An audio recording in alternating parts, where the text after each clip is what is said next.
Jubilito TV Official. So yun. What's up mga kabagis? This is Jubilito TV Official at eto na naman pumuli ang isang edisyon ng ating reaction video mga kalingap at kabagis, no? Pero bago po lahat, syempre po, may galab shoutout po muna kay Kuya Val Santos Matubang, kay Ate Edna Vlogs, kay Kalingap Rab, Kalingap Netizens, Kalingap Subscribers, Kalingap Supporters, Kalingap Partners, ayan. Kalingap Reactors, Team Bios, Team Karepa, mega love shoutout po sa inyong lahat. Ito na nga mga kalingap at kabagis, no? For today's reaction video, gawa lang po natin ng reaction at muli po, pagbibigay ng opinion dito po sa naging, actually late na it's been 2 days, no? Nang nagbigay ng update. Ito pong si Dato Bulong, kasama po si Dato Love. Ayan. Regarding nga po dito sa naka-assign na task sa kanila regarding nga po dito sa pagpapakabit ng kuryente at ng tubig, no? Mga kalingap at kabagis, no? So upon recording this video, mga kalingap at kabagis, no, yung naging update regarding po doon sa kuryente, no, mga kalingap at kabagis, no? If I was not mistaken, sabi ni Dr. Lab, Friday po yata ay a-attend na po, no? So, linggo ngayon, naka-attend na po sila ng seminar, no? Mga kalingap at kabagis, no? Doon po sa Canoreco ba yun? Mga kalingap at kabagis, no? Yung electrical cooperative dyan po sa Cam Norte. And at the same time, pagkatapos po ng seminar, ilang submission na lang po ng mga paperworks requirements ay matutuloy na po, no, yung pagpapakabit, no, in sabihin na nating uniformly manner, no. Sumusunod tayo sa requirements kagaya ng seminar, pagsasubmit ng mga nararapat na mga dokumento, no, para po officially at legally ay maikabit na po yung pong kuryente dyan po sa bahay nila Viance, no? Mga kalingap at kabagis, no? Kasi parang kung hindi po tayo nagkakamali, na-pull out yung metro nila nung nakaraan kasi siguro hindi po dumaan sa, sabihin na nating proper application, no? Mga kalingap at kabagis. Alam niyo naman po sa atin sa Pilipinas, no? Bureaucracy and red tape, no? Napakarampant, no? Mahaling apat kabagis. Real talk lang po yan, no? At ito nga, kagaya ng sinabi ko kanina, yung update, no? Dito po sa tubig, mahaling apat kabagis. Sa bahay nila Viance ay sabi nga po ni Dato Bulong ay napariwind na yung motor. Actually, meron silang meron silang maliit na pressure tank, no? Na meron pong motor yon, no? Na yun po yung sumisipsip ng tubig galing doon sa deep well, no? Galing doon sa tubo na kanilang inilagay dyan. At yun po yung nasunog nung kasagsagan nung no?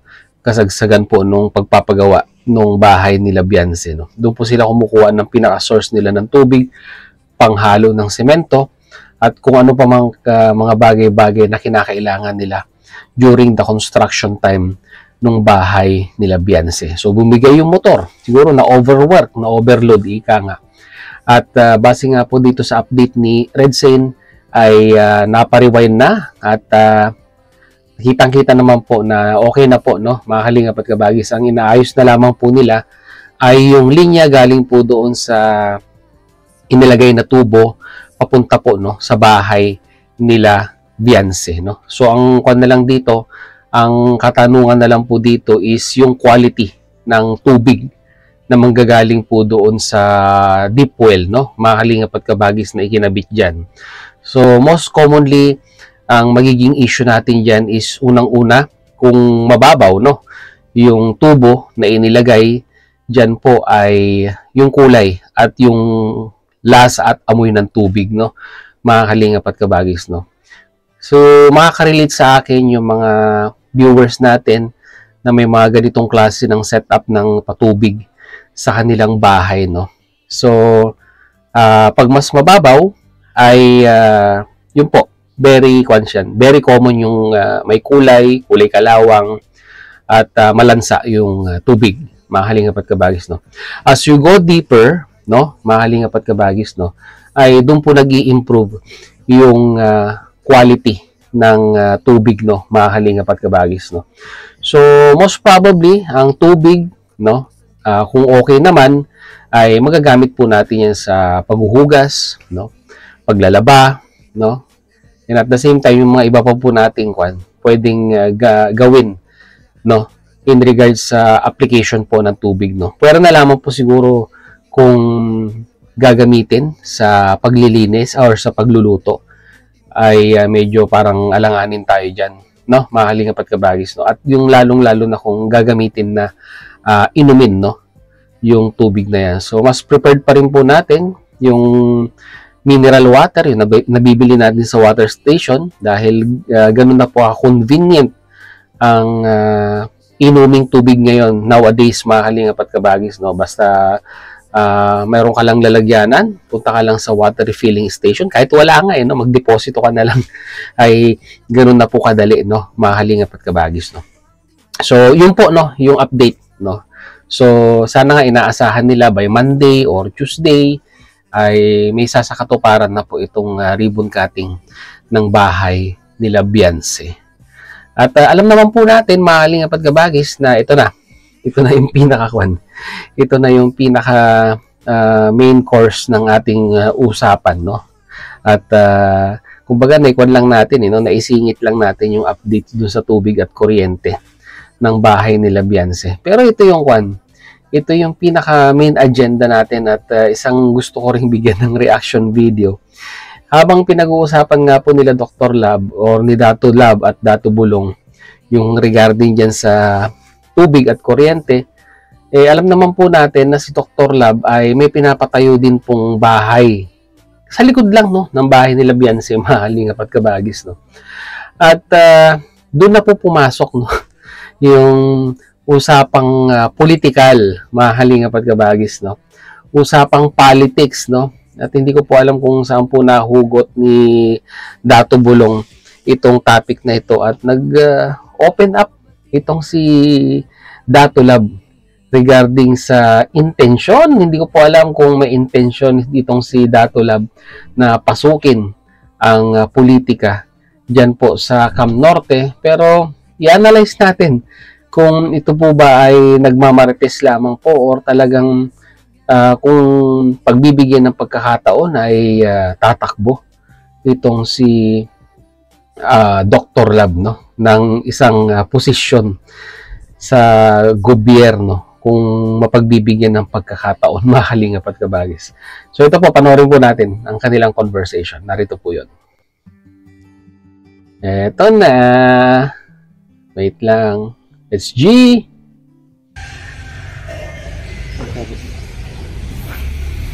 Kung nag-block ka.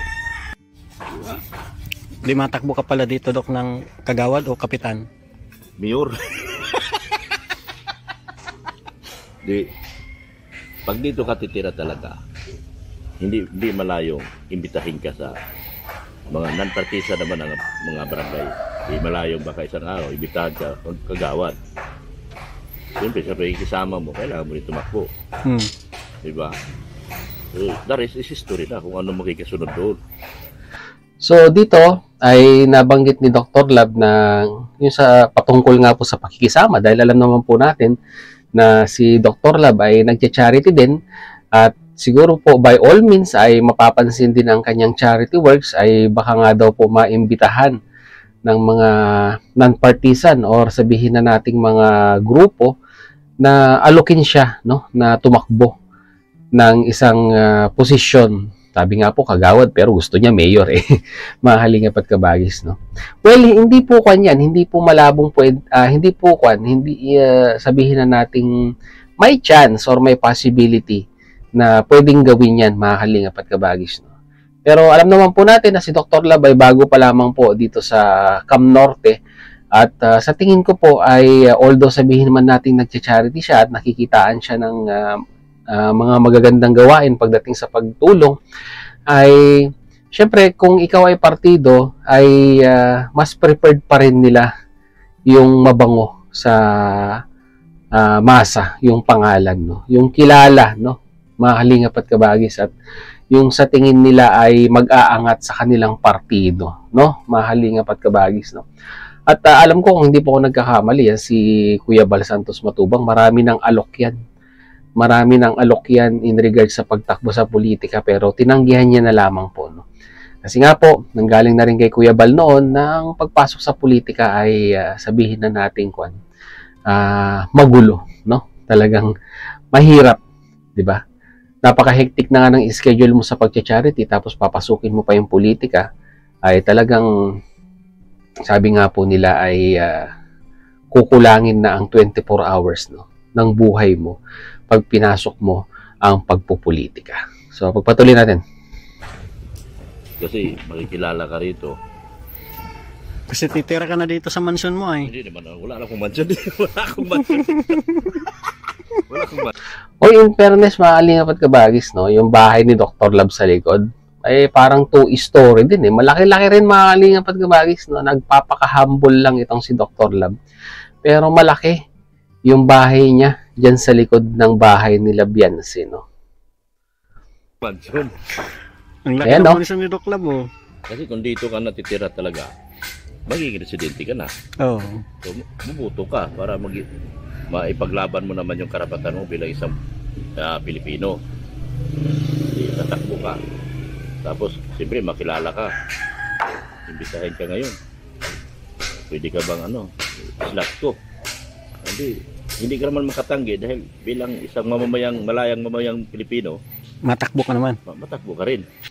Kung talagang merong kang passion, no? Or sabihin na natin talagang merong kang intensyon na pasukin ng politika, ay hindi ka makakatanggi.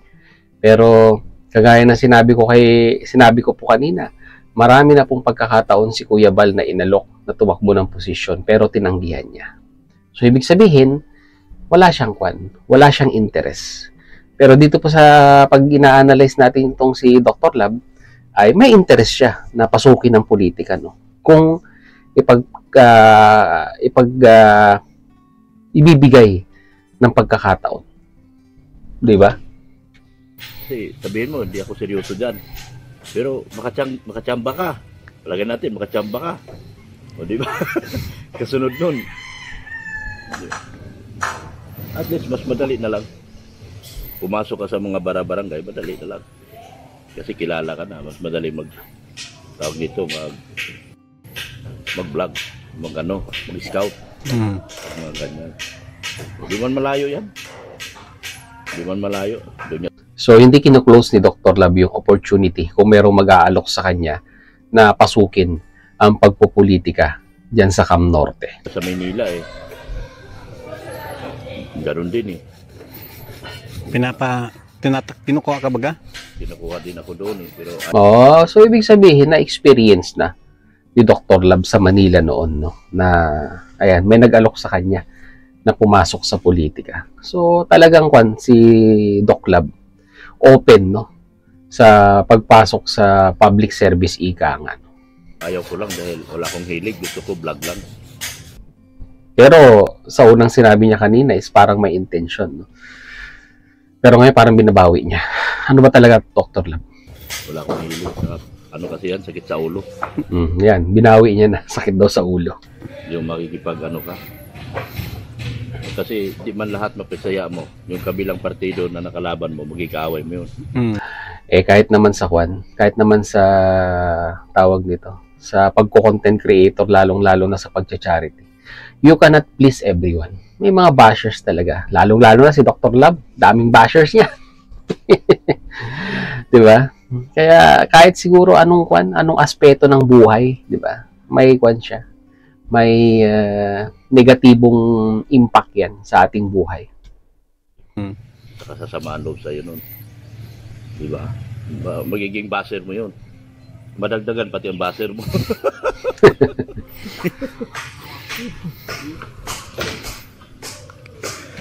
So, yun o, mga kalingap at kabagis, no?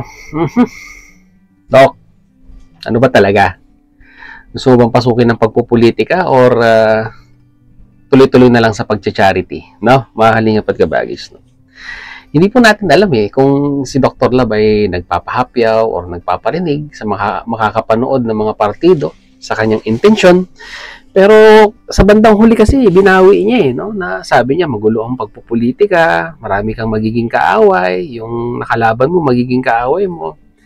Kumbaga, ipinakita niya yung interest niya, no? Sa unang part, pero pagdating sa dulo, binawi din, no? Mga kalingap at kabagis. Kung saan sabi niya, ay, yun nga, no? Tawag nito, masaya na siya sa pagbablog or pagiging isang charity vlogger, no? Well, anyhow, kung ako pong tatanungin ninyo, mga kalingap at kabagis, no? Kung ayaw mo nang madagdagan ng sakit ng ulo mo, di ba? Ay, wag mo nang pasukin ng politika. At alam naman po natin na maligalig, no, ang politika sa bansang Pilipinas, di ba? At kung wala kang resources, ay parang nagsayang ka lamang ng iyong panahon, no? During campaign period, lalong-lalo na kailangan mo ng kanyan, kailangan mo ng malaking pera, no? Para may immobilize mo or sabihin na natin sa pagkakampanya pa lang, kakain na ng malaking pera yan. Kung wala kang napasukang partido, independyente ka, wala, ubos ang pera mo. Kung yung uubusin mong pera sa pagkakampanya para maligawan ang boto ng mga tao dyan, i-google mo na lang or sabihin na nating i-reroute mo na lang sa pagcha-charity, mas marami ka pang matutulungan, no? At kung talagang nandyan lang sa puso mo at hindi mo inaalis yung option sa pagpasok sa politika, ay sabi nga nila, ay hintayin mong mahinog yung pagkakataon, no? Hayaan mong yung tao mismo ang sumigaw ng pangalan na pasukin mo ang politika. Pero as of now, wag muna, Dr. Lab. Masyado pang hilaw yung pagkakataon. Hintayin mo munang mahinog, no? 'Di ba? Time will tell kung talagang deserving mong pasukin ang politika, no? Kung talagang para sa iyo, ibibigay yan, no? Mga kalingap at kabagis, no?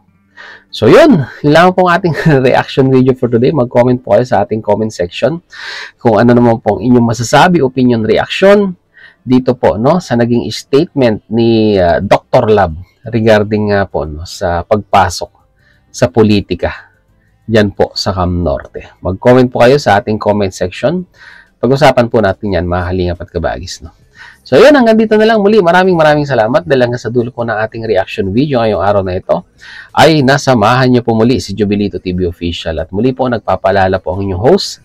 Sa mga hindi pa po nakasubscribe sa channel po ni Kuya Val Santos Matubang at Edna Vlogs, Kalingap Rab, pakisuportahan po ang kanilang mga YouTube channel at isama na natin Dr. Lab at Red Sin Vlogs, mga kalingap at kabagis. And at the same time, muli po naglalambing din po ang inyong host. Sa mga hindi pa po nakasubscribe sa channel po ni Jobilito TV Official, ay pakihit naman po ang subscribe button at ang notification bell para maging updated po kayo sa mga darating nating reaction videos. Ganon din po, pakifollow and like ang ating official FB page na may title din pong kaparehas po ng ating official YouTube channel, Jobilito TV Official. So hanggang dito na lang, mga kalingap at kabagis. Once again, this is Jobilito TV Official, proud member po ng Team Cause at ng Team Bios. As I always say, mga kalingap and kabagis, peace, God first. God bless po. Babush!